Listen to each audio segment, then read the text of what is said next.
What do you do when people are treating you bad and you've treated them good? You've treated them kind, you've been generous, you've given to them. But no matter how much you've talked to them, asked them to treat you with the same type of goodness, generosity, they keep treating you bad. What do you do, especially as a Christian? Because sometimes Christian and people that are more passive by nature and temperament, they end up getting this confused. And we become enablers, we become codependent, we become people that are miserable and suffering in an unhealthy way. Every Christian is called to suffer. You're going to suffer. In fact, one of the fruits of the Spirit is long suffering, but you're called to suffer in a sustainable way, in a way that makes sense to your brain. And there's cognitive dissonance that forms in our brain because we're suffering and we're doing things that make no sense. For example, Jesus said, if your brother or sister sins against you, Matthew 18, go and speak to them privately. And if they listen to you, that if they acknowledge how they're hurting you, you've won them over. Reconcile. And if they don't listen, he said, go get 2-3 other people. Get your pastors, your mom, your dad, your boss, your employee. You always get people part of that community, whether it's a work community, church community, friendship community. You get people involved to do intervention. And if they still don't listen and they continue in mistreating you, he said, treat them like a tax collector. That means separate from them. Don't hate them. Have a forgiving spirit toward them. But forgiveness doesn't mean be intimate with them, be reconciled with them, act like everything is okay. That's what reconciliation is, where you go back to the way things were functionally. You can't, because they're dysfunctional. Even though you want shalom, even though you want function, they don't want it. And so Jesus said, treat them like a tax collector. It means separate from them and live your life. You gotta flow and grow and go with people that treat you with dignity and respect. Doesn't mean that they're not going to hurt you. Doesn't mean that they're not going to do stuff. It just means that they want to work on the relationship. They want to treat you good.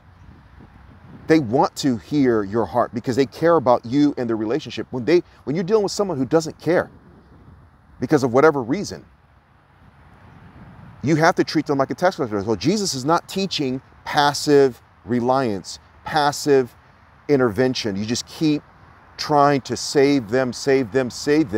But at some point, you just got to say, look, man, I got to go my separate ways. And this applies in marriage. If your spouse is just constantly verbally abusing you and mistreating you, you have to think about separation, even though you don't have grounds for divorce. Because you can't tolerate that. It's your soul is not meant to be mistreated that way. Even it says in Scripture, fathers, don't exasperate your children. Don't always put them down and mistreat them and provoke them to anger. Even kids deserve the dignity and respect of parents that, yes, discipline them. And sometimes your kids will be mad at you, but overall you're treating them with respect. You're setting boundaries, rewards and consequences, and you're not abusing them in the process, verbally or physically. Now, it doesn't mean you don't give them a good butt whipping sometimes, because trust me, but that means you give them a butt whipping for their own good in a controlled, disciplined way. Now, don't confuse love as being this passive love as a human being and as a Christian, because you yourself are afraid of being alone or going your own way or even treating them in a less than generous way or less than kind way. Kindness takes on different shapes and forms. Sometimes the kindest thing you can do is kick an athlete off your team who's misbehaving, is ask your kids to leave when they're 18 plus and they're constantly disrespecting you. That's the kindest thing you can do, is allow them to go through some pain of separation, of the struggle. A husband who's gambling all the mortgage and rent away, the best thing you could do is ask him to leave. So because your kids and you are suffering and they're not getting the lesson. Basically, turning the other cheek does not mean you keep putting your cheek into the side of danger and and the potential to be smacked. It just means that your initial reaction is not vengeance, but it is justice and equity. There's a difference there. Seeking justice is going to the people that can discipline that person with the sword. That's why Romans 13 says that don't despise government because they've been established by God to exercise the sword to maintain justice. It just means that you are not going to take justice. You're going to let the courts, you're going to let your lawyer, you're going to let your church discipline them. That's why it's a horrible thing that churches don't exercise church discipline anymore. The scripture is very clear. 1 Corinthians 5, Matthew 18. Paul in Thessalonica tells the church, hey, don't let this person who's not working eat with you. Separate him. He's lazy. He keeps eating from the pantry of the church. He deals with the issue of lazy people that are taking advantage of the church. He says, don't eat with them. Don't let them come into the love feast or the food ministry.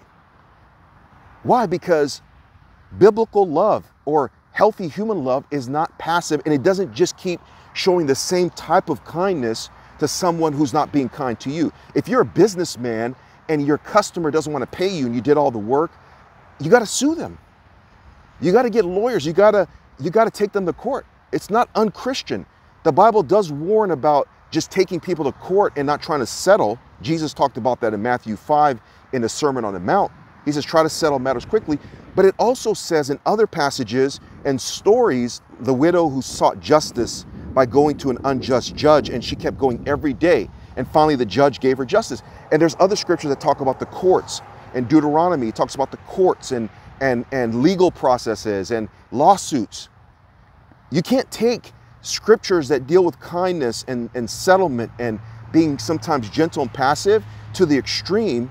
You also sometimes need to be able to fight back and seek justice and exercise discipline and withhold kindness and generosity from people that are mistreating you. Because if you keep doing that, you strengthen the monster. You feed the beast and it becomes worse. And this is how your kids become serial killers. This is how your husband or your wife just keeps mistreating you and mistreating every single person they're with, because no one has taught them the lesson that that bad behavior, wicked behavior, selfish behavior, destructive behavior will not be tolerated.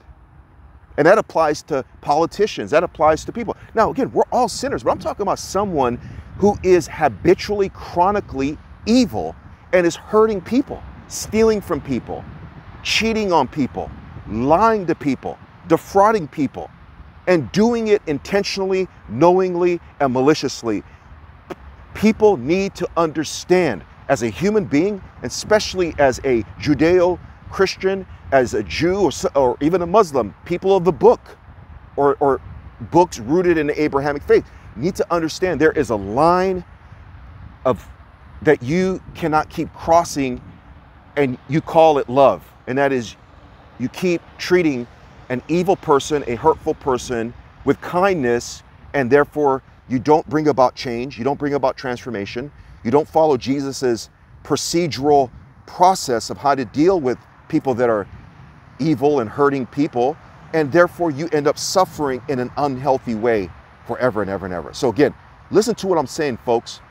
I deal with a lot of hurt people in my counseling ministry, and I grew up in a home where there was constant verbal abuse and pain, and these are things that I've been thinking through in 30 years of what is the healthy balance between kindness and justice, between intervention and trying to reach out to people and asking them for a solution, but yet they keep rejecting you, they keep responding to you in a bad way. Eventually, you got to be ready to fight, and like Jesus, even pick up the whip and chase them as he did in the temple, because they were, those leaders were very, very selfish, and they were abusing the people of Israel as they were mishandling the temple sacrifices. So Jesus chased them with the whip, demonstrating that God has a line.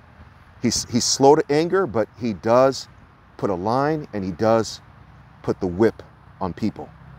And if you're going to be godly, and follow explicit scriptural commands, well as the very Spirit of God, you got to have a line too.